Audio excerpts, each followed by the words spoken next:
Okay, well, good afternoon, everyone. Thank you for joining this lunchtime training webinar with the Land App. I'm Dan, the partnership lead, and I'll be here with you for an hour today, just talking through some best practices, some tips and tricks for what to do when you're using the Land App, but also what to try and avoid as well. As per usual, this session is a webinar, so everyone's camera and microphone will remain off. But you can get involved. We do want you to ask questions, and you can use the Q&A function on Zoom to do that. For those not familiar with that, that should be on the black toolbar, either at the bottom of your screen or at the top of the screen. Pop your any questions in there, and we'll get to them at the end. And please do use the chat function as well if you want to have a discussion amongst other people attending.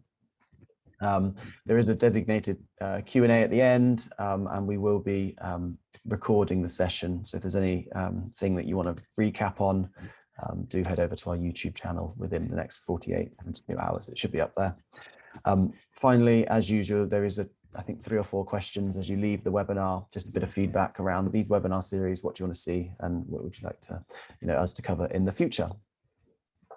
So today's agenda is really focusing around individual farms, so an individual management unit. So some of you might be tenants or a land agent representing a single farm.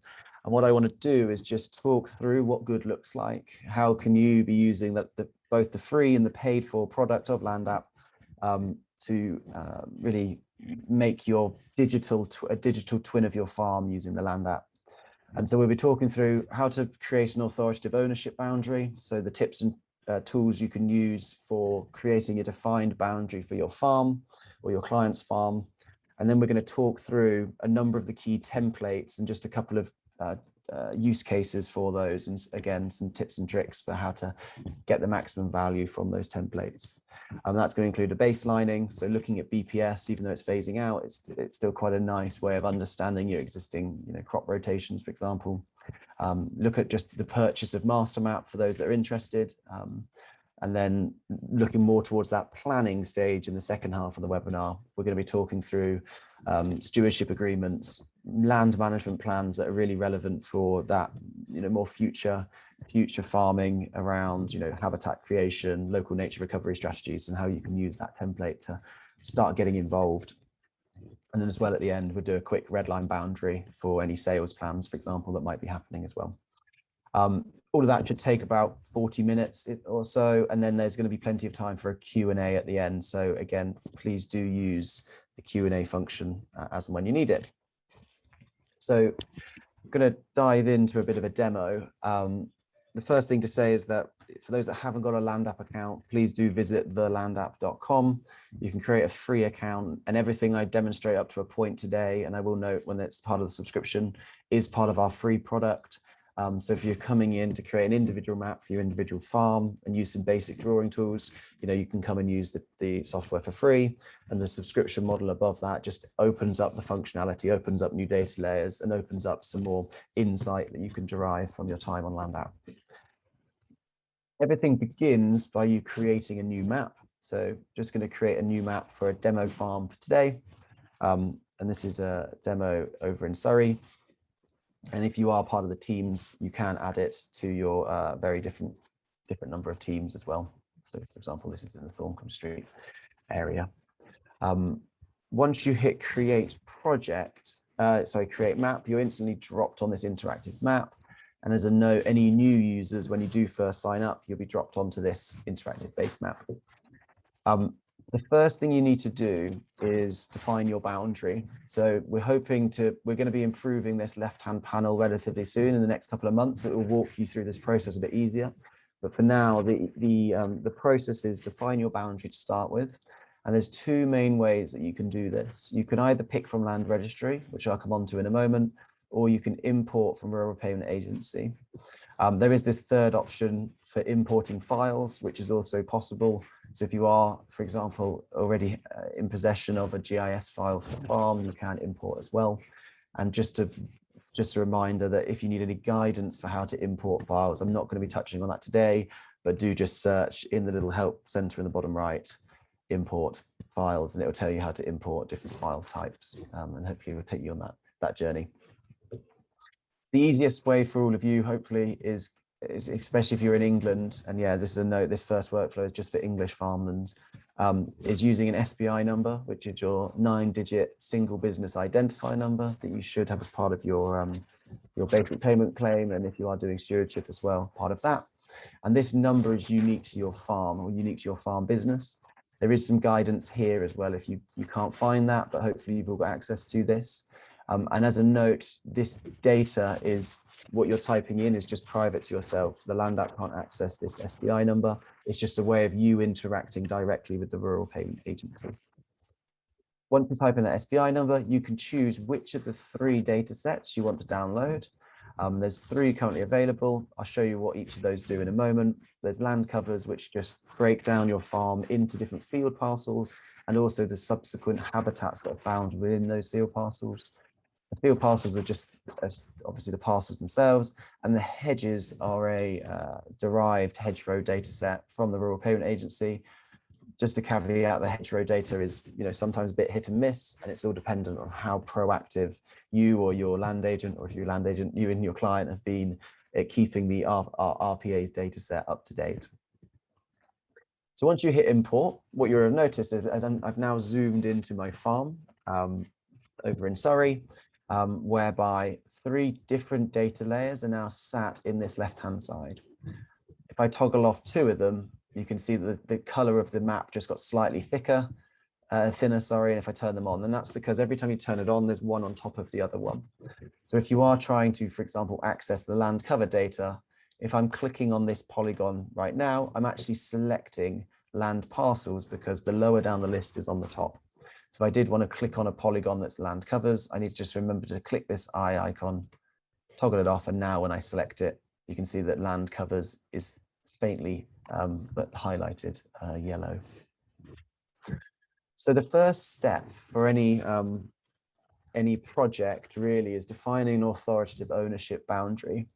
And it is just worth noting that with your SBI number, it doesn't actually contain all of your land that's under ownership. There might be woodland that you haven't declared to the Rural Payment Agency, or there might be buildings that just haven't necessarily been needed to be declared. And so this is really where the pick from land registry button comes into its own. And the reason just as a first tip, is the reason I've done the SBI first is it instantly zooms me to my target area. Going the other way around is possible, but you then got to find where your farm exactly is. And now I can use this SBI number as a bit of a guide. I'm now going to basically create my first project, which is the ownership boundary. And I'm going to do this by first hitting pick from land registry at the top left. And as I do that, the maps, the blue parcels disappear and red parcels are then covering the screen. I'm then going to choose all of the features that are within my ownership boundary. And as a note, there is this little tool that says select all parcels within the title. So you can see at the moment, if I click on this one parcel, it's also selecting that band that goes down to the south. And just to show you, if I had that toggled off and I select this one, it only just selects this single parcel. So most cases, I would recommend keeping it turned on unless there's a use case that you don't need all of the parcels. But if you're finding that you're clicking on things and you only just want one parcel, just make sure that that toggle is, the correct way you want it. You can hit save boundary early. So if I hit save boundary and realize that I've missed some areas, so for example, I've missed off my woodland block with my lake, not a problem. I can go back to edit selection, and just to show you the difference is the orange is the land registry parcels that I've selected, and the blue is the Rural Payment Agency parcels. So you can see already there's a bit of discrepancy around ownership. This whole corner of my farm wasn't included in my SBI download. So what I want to do is just make sure that my land registry includes some of these extra areas and actually includes all of this farm buildings as well. I hit the edit selection button, and I can just amend my orange parcels by selecting all of the parcels that are within my ownership. So I don't have that one, that's not part of it. Hit save boundary, and then you can start to see where those ownerships match and where they don't. The other part might be, for example, in here. And just a note, this is a demonstration farm. So once I'm happy with my land registry parcels and I've downloaded my SBI number, the first step into creating an authoritative ownership boundary is by duplicating that land registry data into an ownership boundary. And the way you do that is you hit the 3 dots next to land registry parcels, hit duplicate, and choose ownership boundary. This could be ownership. like so. And what that's done is that has now brought over a copy of the land registry parcels as a red line boundary. Each of those are their own polygons still, but they're defining the outside of my ownership.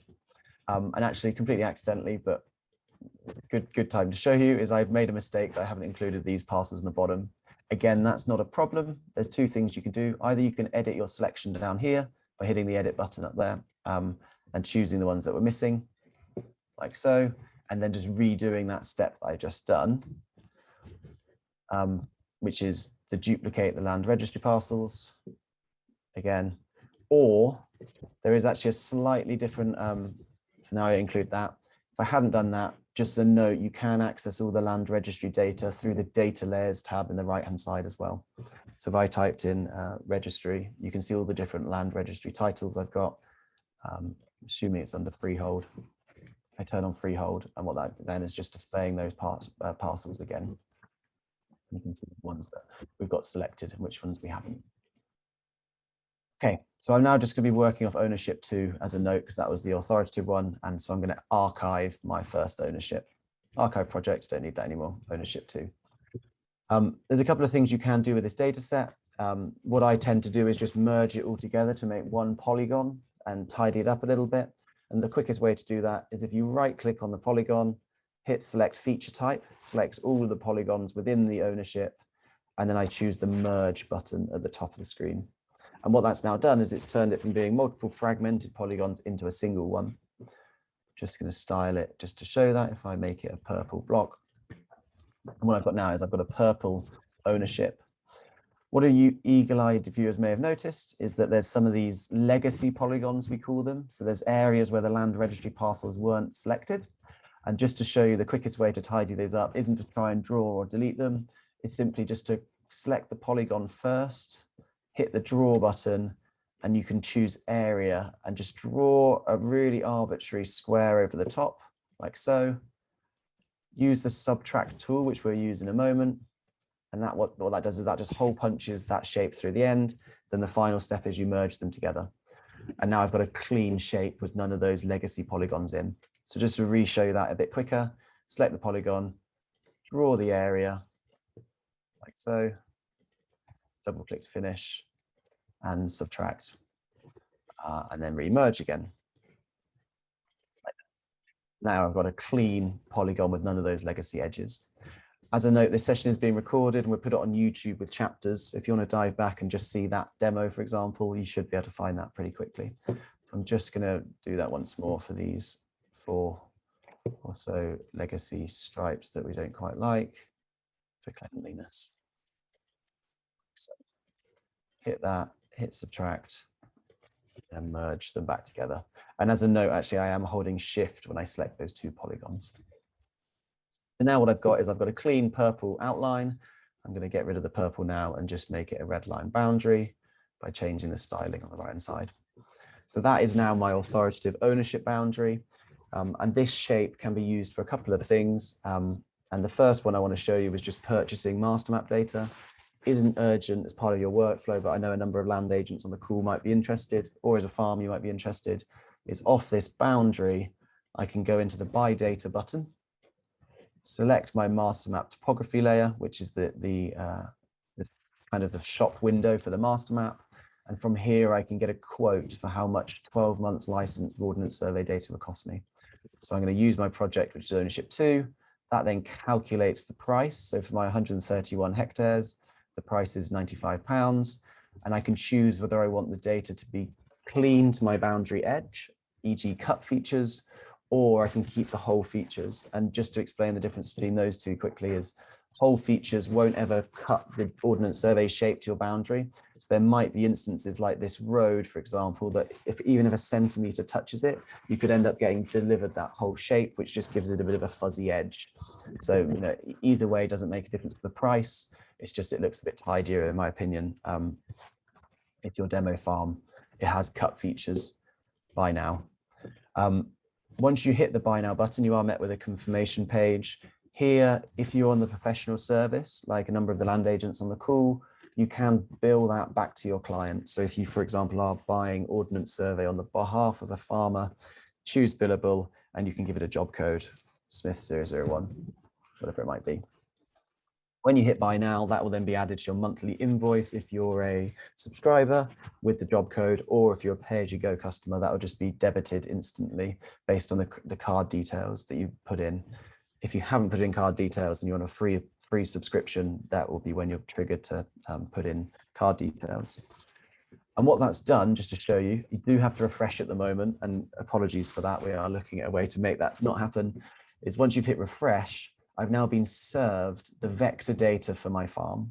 So I've been served Ordnance Survey's master map, which shows me exactly all the different locations of my buildings, the areas, and not only that, they are interactive shapes. So I get the interactive shapes and the labels for that Ordnance Survey data, which can then be used to build up a plan, build up a baseline print, for example.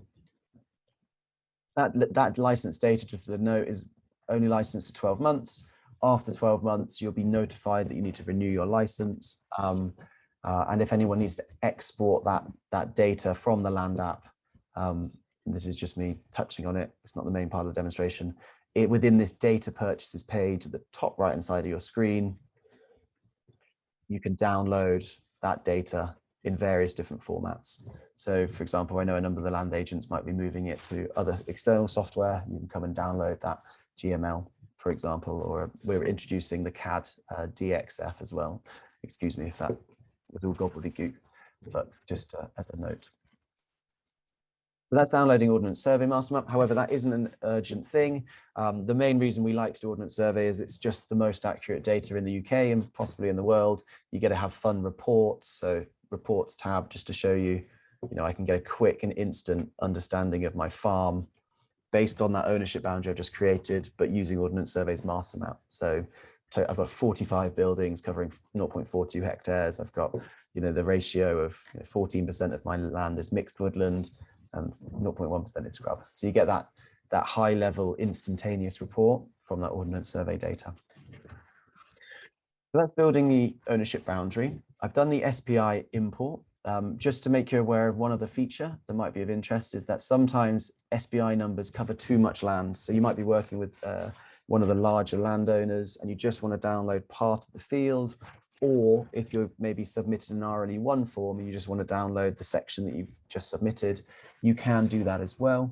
And just to show you, this is only actually, by the way, on the subscription model, but if I just wanted to re-download the SPI number for the top section, because I'd resubmitted an RLE1 form, I'd go back into the buy data button, hit RPA import, and then create a frame of the area that I want to download. So I just want to download, say, this northernmost section, like this, that, and then you just fill out this form. This is obviously a demo, SPI number, and let's say I just want the land parcels, like so. And all that does is that just sends the same request to the Rural Payment Agency, but on the way back, the land app just filters it and only displays for you the data layers that are contained within that area.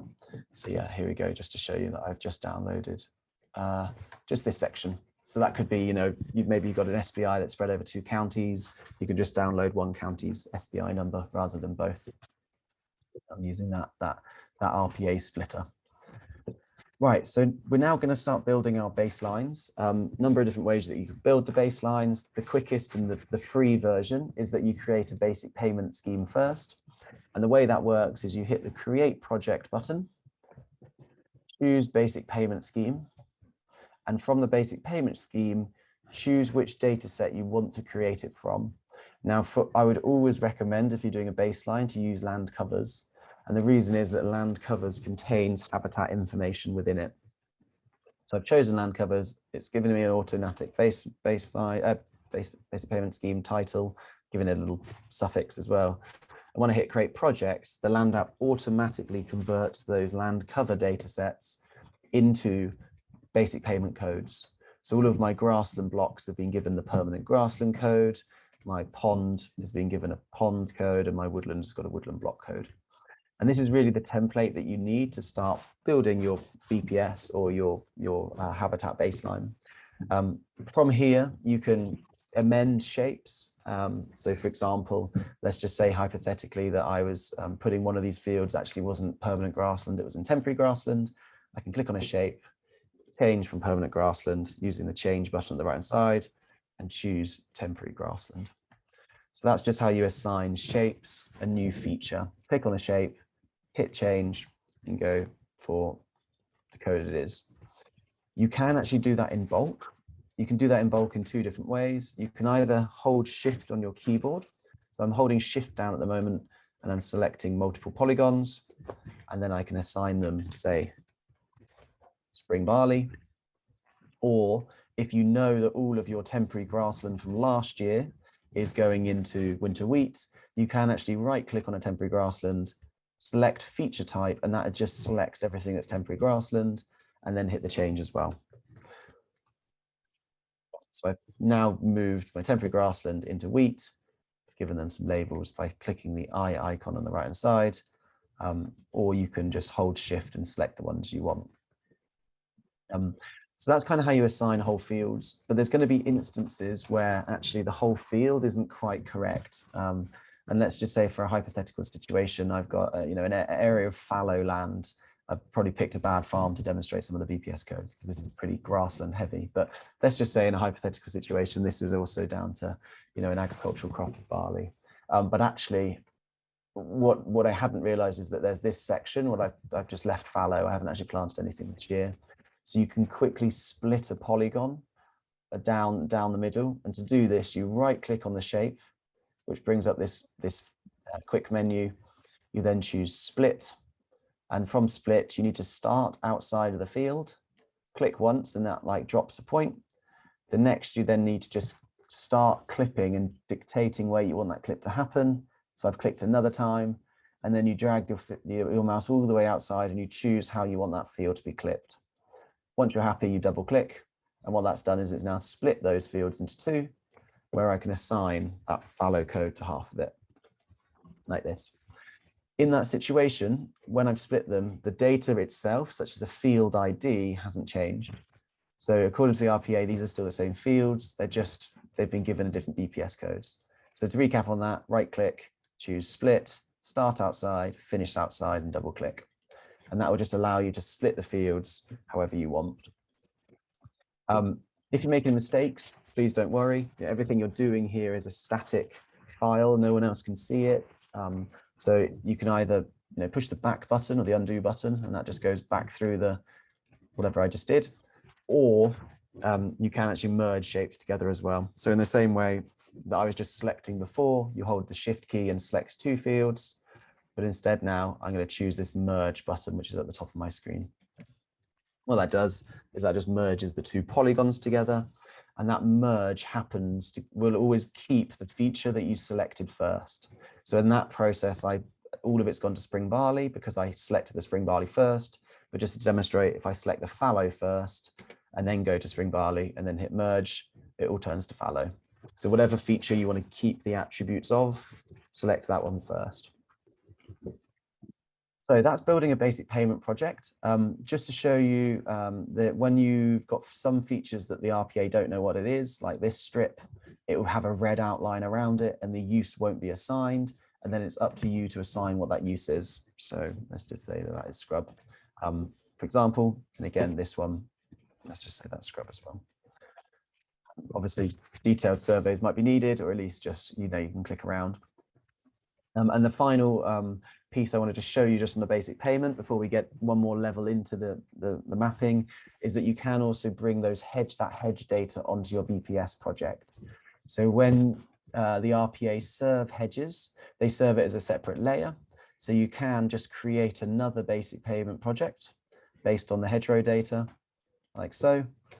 This can be hedges. And when you do that, that will just bring over the hedgerow data. Let me just turn off this in the background.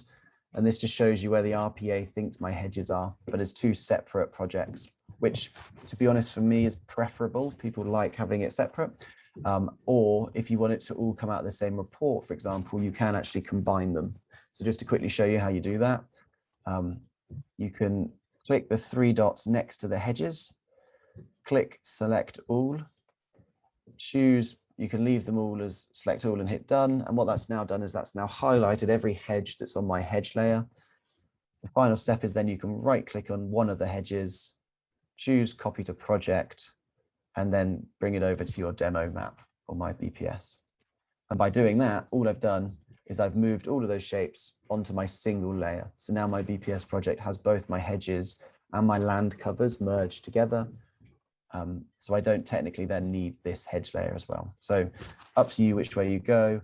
The benefit of doing this, and actually just to demonstrate, is that now when I produce a report on my basic payment demo, it includes my hedges as well. So this is a summary of my basic payment, but it also includes those hedges that wouldn't be there unless you just did the process that I've just shown you. I'm just going to check the chat. So Luke, so yeah, just actually I might as well quickly touch on that now. So the subtract option to remove legacy polygons. Sorry, I missed that, but it was basically if you've got a legacy polygon, draw an area like so. And then the subtract is found within the buffer tool. So you go into the buffer section first, and then its subtract is within that buffer. So now I've subtracted that polygon from the area. Oh yeah, sorry, Tim, you've answered the question. Yeah, it's within the buffer tab. Thank you. I don't think the crop title changed when Dan went from PP to barley, permanent pasture to barley. Yeah, so the difference within that is the permanent grass. The description will remain the same. So the description is the fixed description from the Rural Payment Agency. And if I change that field to barley, the description doesn't change, but the code does. The BPS code changes. So you always have a legacy of what the RPA thinks it is, which is quite good for cross-checking. But if you change the code, the actual BPS code changes, but the description, which is the land cover description, doesn't change. Right, so that's the BPS. And just to answer, Luke, your question quickly again on the Q&A, you can select all of one feature. So the land cover, when it's in boundaries, you can't. So I can't within boundaries select all of my woodland blocks, for example. Yeah, I know one of these is a woodland. I can't right click and select woodland. However, once it's in the basic payment format, I can select all of my woodlands like so, maybe give them all a slightly different color like that. And then you can also copy those to another project if you just want to make a woodland layer project. So that's basic payment. Once you've done your basic payment, there's a really quick trick to making a UK habitat map. And so I'm not going to explain too much about what UK Hab is, but it's the baseline habitat assessment that's underpinning the upcoming biodiversity offsetting scheme. So if you're going into the biodiversity metric, ecologists will come and help you get a UK Hab map. But what we've built into the land app is if you've done a basic payment scheme, you can get a high level UK Hab map at the click of a couple of buttons. And to do that, you click the 3 dots next to your basic payment scheme, hit duplicate, choose baseline habitat assessment, habitat map, and hit create project. And the land app automatically translates all of your basic payment codes into UK Hab codes. So those areas that I said were scrub have now been given the scrub code. All of those permanent grassland ones have been given the grassland, and the woodland as well has been given the woodland code as well. So that's just a quick trick. If anyone's doing, getting ready for a BNG assessment, biodiversity offsetting assessment, or just wants to get a habitat map, you could just duplicate your BPS into a UK Hab baseline, and that will automatically convert those sections. Included in that as well, even though the styling is a bit faint, is all the hedgerows as well. So if I select all the hedgerows, you can see that they've come across as well. So you can make those wider, maybe give them a slightly different color if you so wish. So there's my hedgerows. The default styling on land app is the default provided by UK Hab. So if you need to do anything official, I'd always select all the features, choose style, and hit the reset button, and that will just bring it back to the official guidance. Okay, so the final step on baseline before I come on to this the planning stage, is that you can increase the resolution of your field, maybe adding some tracks or some buffers by using a couple of the other tools that we've got in the Land app. So I've shown you how to split a field, but let's just say, and I think actually if I turned on imagery, there's a couple of other features that are on this farm. I know there's a kind of a rough margin along the edge of this field. You can draw those on relatively quickly. And the way you do it is you first select the field parcel. Always select the field parcel first, because that tells the Land app which feature you're referring to. You then hit the draw button. So this is, by the way, me drawing a single buffer just along one edge of the field. Hit draw, choose line. And then what you'll notice is your mouse is by default is going to be actively magnetizing to the edge. So if I click once and then kind of don't click again, but you can see that now my blue line is trying to grab to the edge of that field, which is what we want. It's trying to grab to the edge of the field, and you can see every time I go one side or the other. What I want to do is first draw a line to dictate where that buffer's going. Once I'm happy with it, I double click to finish and then hit the finish button. And you can see I've now drawn quite a complex line, but I've only clicked 3 times. And then on that line, I can then add a buffer. So I've gone into the buffer tool, choose side 1 or side 2, bit of trial and error. Side 1 is the left-hand side, side 2 is the right-hand side, but because I've drawn it down in a weird direction, I would always just say trial and error. And then you can dictate the width of that buffer by typing in the metric value. Again, another little tip is probably I'd always round the corners. So just to zoom in here, if I hit round corners, you can see that it slightly simplifies this edge, just makes it a bit more natural to what the edge probably is doing, rather than, you know, having those harder edges.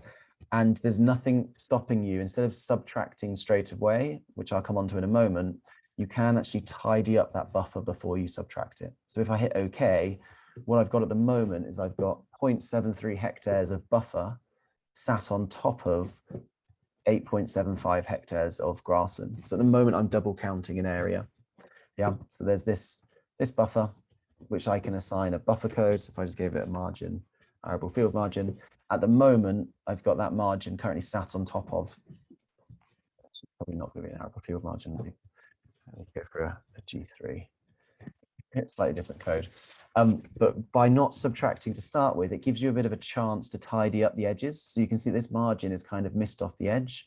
So if I haven't subtracted it, I can either bring it straight to the field boundary, or I can give it a bit of a sloping edge, however you want. And to create those extra nodes, just a reminder, you can, you know, either click on existing nodes, or you can create separate nodes like so.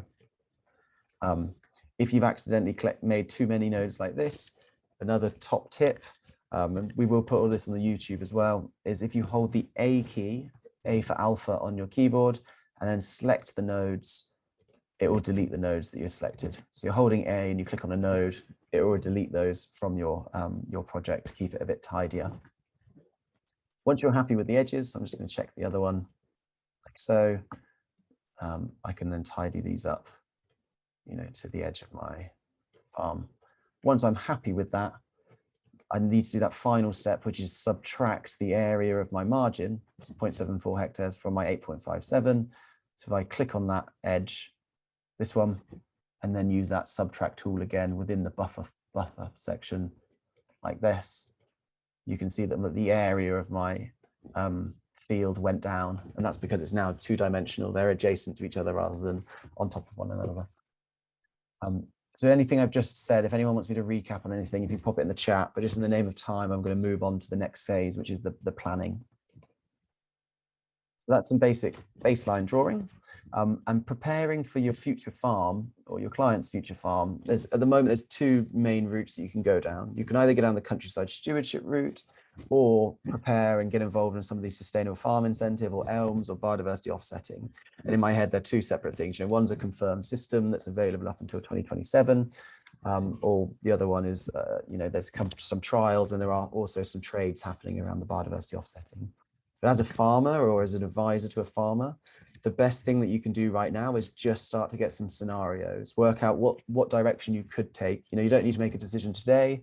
I mean, the time's quite tight if you want to go into stewardship this year. Deadline's the end of next month, but there's nothing wrong with you at least just scenario planning what you could do. And so this is what I'm going to spend the next 10, 15, 20 minutes on, is just how can you use the Land app just to get a couple of scenarios about what your farm could do. Before I really do that, just to make you aware that we've got lots of data layers that will hopefully help you understand a bit better what you could be doing. So within here, there's designations. For example, this farm is slap bang in the middle of the Surrey Hills AONB, which has its own management strategy that you can go and have a look at. So on there, it will list that we're looking for more wood pasture, we're looking to join up woodlands, we're looking to improve species richness, etc. So if you can start to think about how your farm can do that, it's always a good thing. But there's lots of different data layers that you can have a look at, obviously looking whether there's other designations like SSIs or scheduled monuments, but also there's some other fun ones as well. And one of the main ones at the moment that this group of farms are looking at are beelines.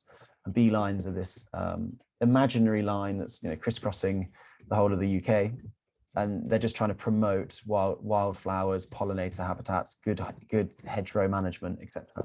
So if you fall within one of those, have a look. Pollen is pollen and connectivity is king within that area if you can do it. Other stuff that might be relevant as well as flood zones, etc., which I know we've got up in this north section.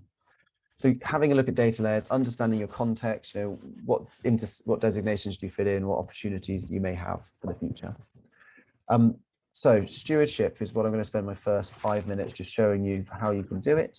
The easiest way to do it is to create a new project, and you can create that project from any one of your boundary layers. And I'm just going to choose the countryside stewardship, and I'm going to create from land covers. Once I've done that, all it does is it plonks a technical term, an empty stewardship plan on top of my baseline, so on top of my habitat plan. Nothing has been attributed, but this then gives you that blank slate to start doodling up what you might be able to do. One tip though is I would always, when I'm doing a stewardship plan, either have the basic payment scheme on in the background, or if you've done one, a habitat map. And the reason for that is that certain stewardship options are relevant to certain parts of your farm. So the grassland obviously has a grassland option, the arable have certain arable options, etc., etc. So for all those light green areas, I could be putting it into a grassland option. So I'm going to hold shift, and this is just hypothetically, you can, please do read eligibility requirements, but let's just say for these 5 or 6 polygons fields, I want to put these all into a grassland option, which I'm going to put into GS2. So I'm not going to dive into exactly what GS2 does, but once you've assigned your polygon that, remember that a couple of things happen on the right hand side. Firstly, the payment rate is displayed. So this is an updated payment rate for this new application window, and therefore the existing value, which you would get paid annually to do that. So just to show you, for these fields, going to stewardship would provide me with this much as an annual payment. That's kind of drawing whole level field parcels. And oh yeah, and just to note, the guidance under the value is also available. So if you do need to get some guidance about what GS2 is, what it does, click on that, and that hyperlink take you straight to the .gov website for assessing eligibility, etc. There's an option. So you can quickly go around, and it might be that GS2 is the option for you. You can hold shift and select all the other ones that you want to put into GS2. There are some other grassland options. I'm not here just advocating GS2. Have a look at what options are under the grassland heading, check eligibility, do your research. But what we can provide you with is just a tool to really quickly doodle up a bit of a plan. So there might be, for example, species rich grassland, options you can put in here, lenient grazing supplement, etc. There are some really good options that you can pop in as well. Like the haymaking supplement. As you're flying around, obviously whole field options are one thing, but for these arable fields, which I've got in the middle here, it might be that I'm looking to create some margins. The margins might be squaring off fields. So that's a really nice tip when you're doing a stewardship plan, either for yourself or a client, is can I make this field rectangle? Can I try and make it a bit more efficient to farm? Maybe just cutting off that little edge here using the split tool, and maybe putting that little edge into an option. AB8 being one of the favorites, but depending on where it is it sunny? Again, read eligibility, read what you're looking for, and you can actually start to build a nice simple stewardship plan based on squaring off some fields and just using the land app to really understand even just how much area you could make if you started squaring off these fields. Again, another prime example down here is this field itself. It might be that you just cut it off here and you look at putting in some stewardship options into these southern areas, like so. So in field,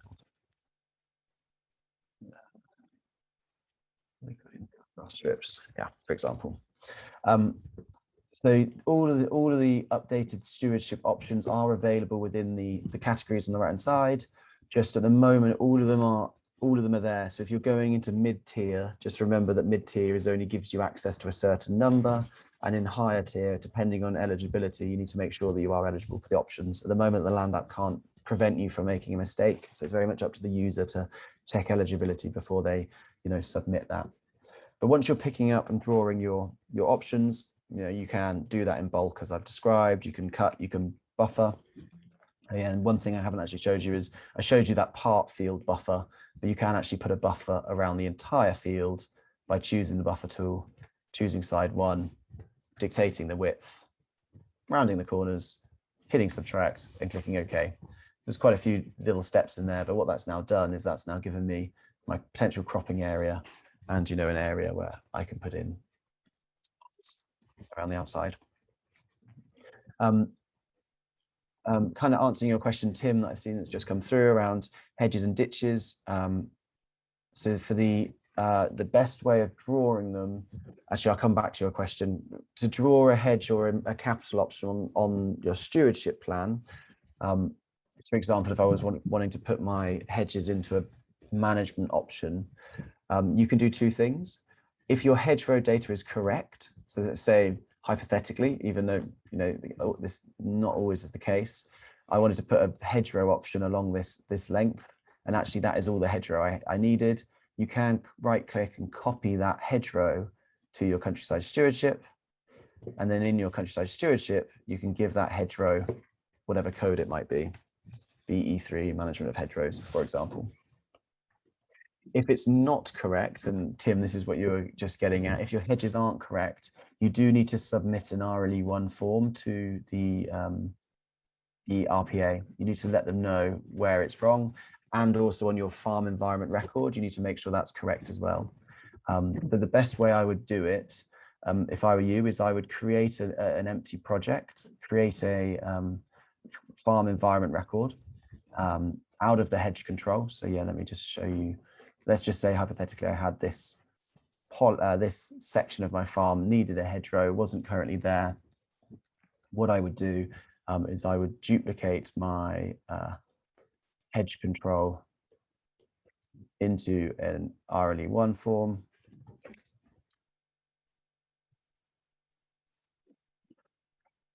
So, and on there it's brought all the parcels and the polygons, and then what I would do is I would then extend the line. Actually, this is a good time to show the trace. You can trace the master map as well. If I turn the interactive map on, I can then trace the existing master map. You can see it's trying to magnetize to the master map, and then just create a map where there's a missing hedgerow. I think you have to make it obvious. I can't remember exactly what color it is. This is a new hedge that you can submit as evidence. Missing hedge, RLE1, and then I think you have to put in the sheet number, which is already there, something like this. So you can start creating a log of what features are missing, what's the field ID, etc. And that will just allow you to build up that understanding, which you can then submit as evidence to the Rural Payment Agency via printing that data set. So yeah, get a good project of where things are and where things aren't, and make sure if you're putting in a stewardship option that's relevant to a feature, you need to make sure it's declared to the RPA. On your FIR map, so don't want to get too bogged down in a FIR map, but we can, as part of your stewardship application, you have to create a farm environment record, which shows where the existing features are. That process can be done in exactly the same way as I've just been describing. You know, you can duplicate your land covers into a farm environment record map. And I appreciate there's a couple of workflows happening at the same time here. So if you're doing stewardship, you just need a fur map and you just need an option map. You don't need a within that fur map, that then just gives you options and all the attributes that you require for fur mapping. So actually the quickest thing for fur mapping is selecting them all, turning them all into field parcels to start with. They get a nice black line, and then you can select all the woodlands, for example, holding shift and change those to woodland. That will then give them the fur color code, and the same for, you know, ponds. You can then quickly do that. And then for your hedgerow that you just mentioned, Tim, and ditches, you just draw that on your fur map. So you draw a line for here, for example, hedgerow, and then let's just say hypothetically, I don't think I've got any ditches along here, but you can draw a line, either trace it. Actually, I'm going to just recap on that trace again. So this interactive trace just allows you to properly follow the Ordnance Survey data in the background. So you can see this Ordnance Survey data.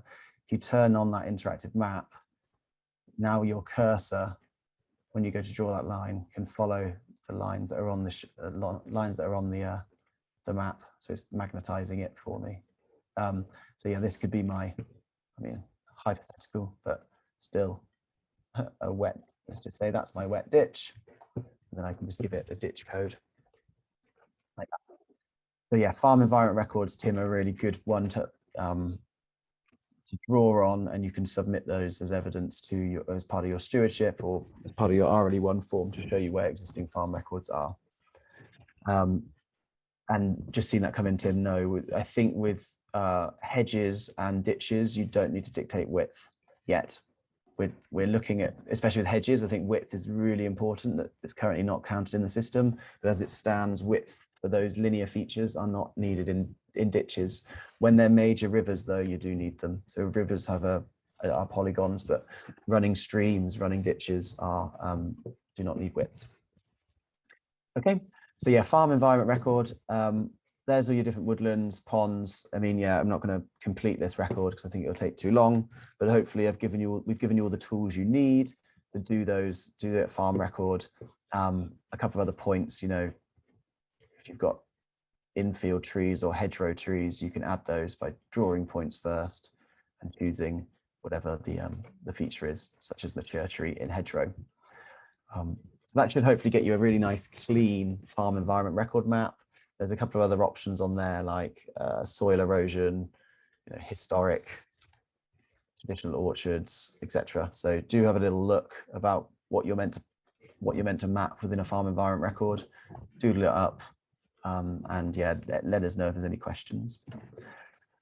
So this is kind of your planning for stewardship, and then the final point I just want to cover before we come to Q&A, and I appreciate I might have run over just a little bit, but hopefully been fielding the questions as they've been coming in rather than doing a bulk Q&A at the end, is that land management plan element. So to kind of cluster these, just so it's clear in people's heads, we've got ownership boundary and ordnance survey as kind of just based on, you know, just raw data. What do we know?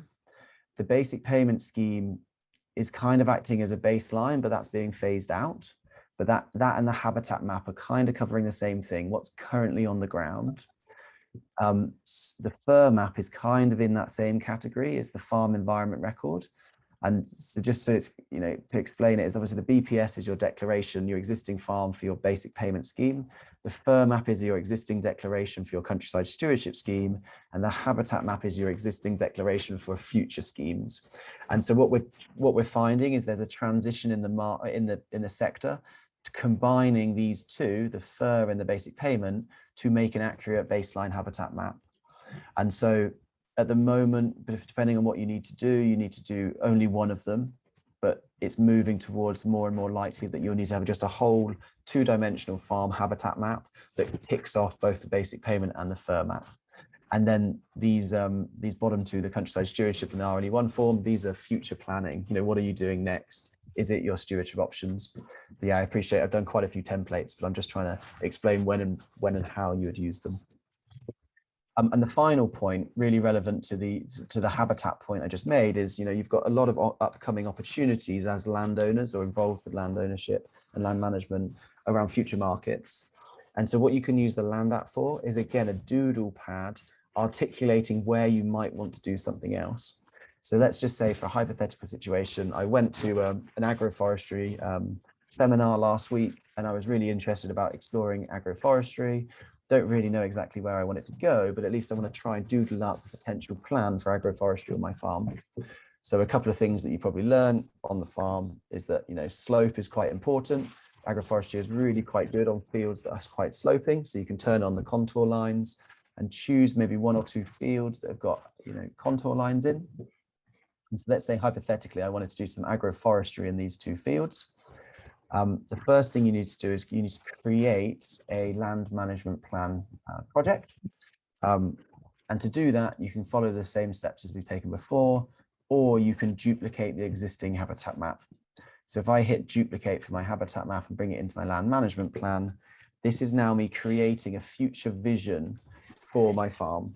So rather than this being what's currently happening, this is now beginning to be a vision of what I could be doing next. So again, it's blank, apart from the woodland, because the style hasn't been reset.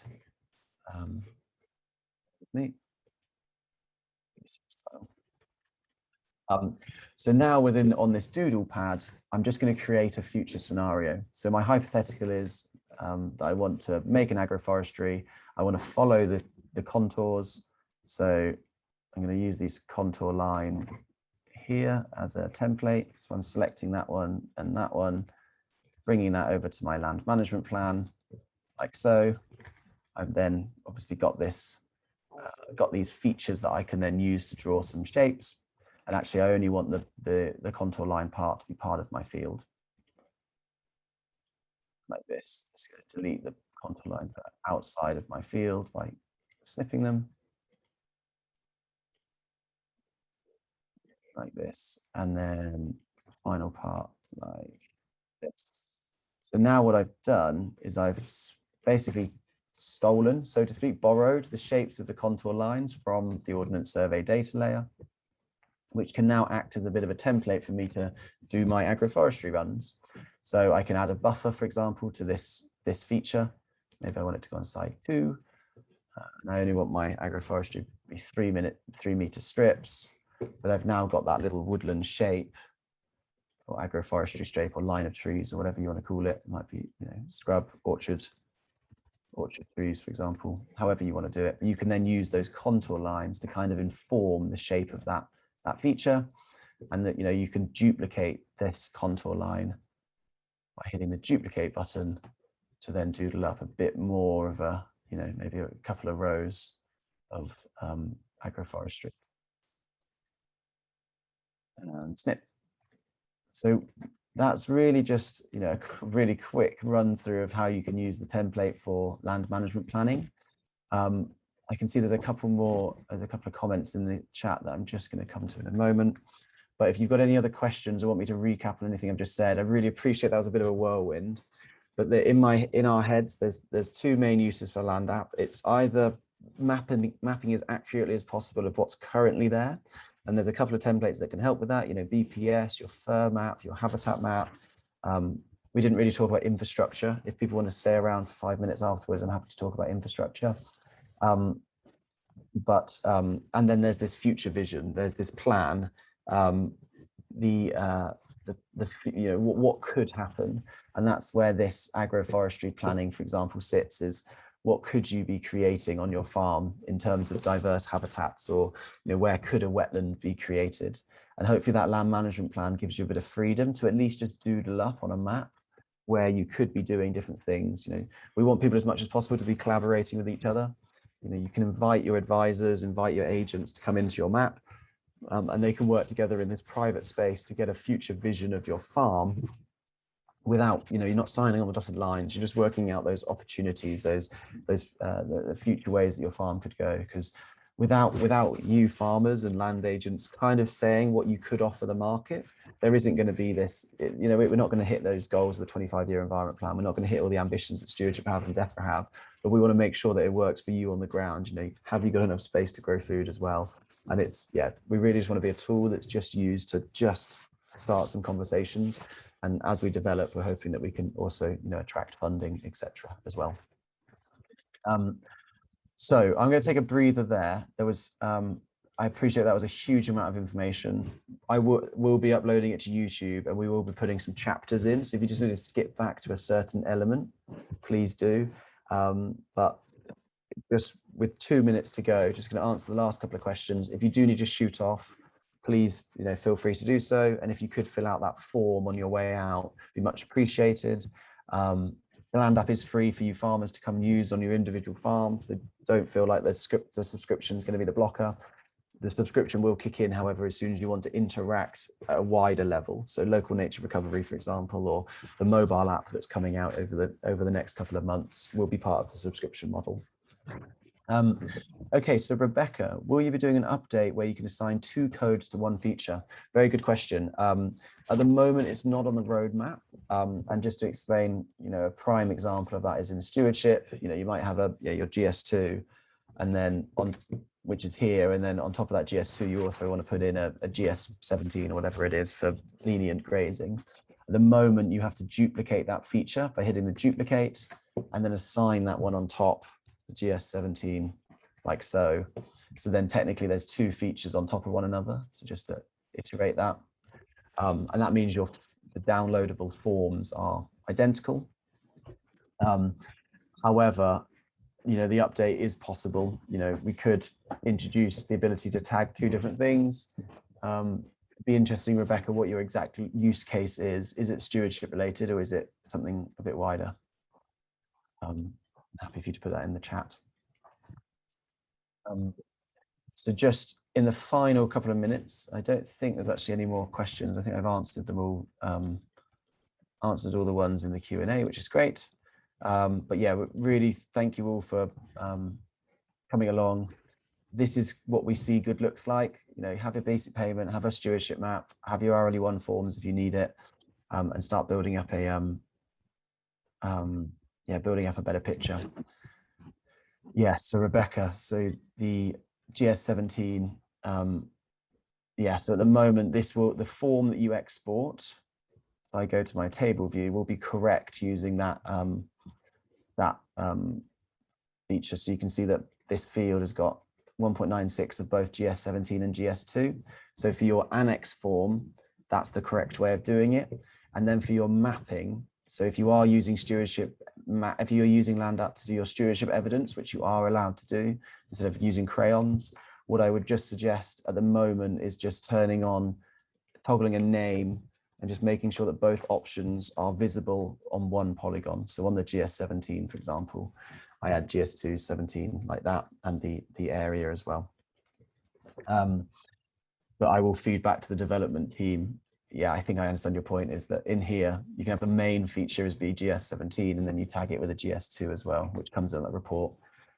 Yeah, we have to have a think about edge cases, but it's certainly possible. But hopefully, there isn't any blockers. You just need to remember to duplicate it if you are adding to, and if you are printing, making sure that both options are visible by just adding it as an annotation. Position with stewardship 2 on grassland options. Yeah. So yeah, Tim, at the moment, just to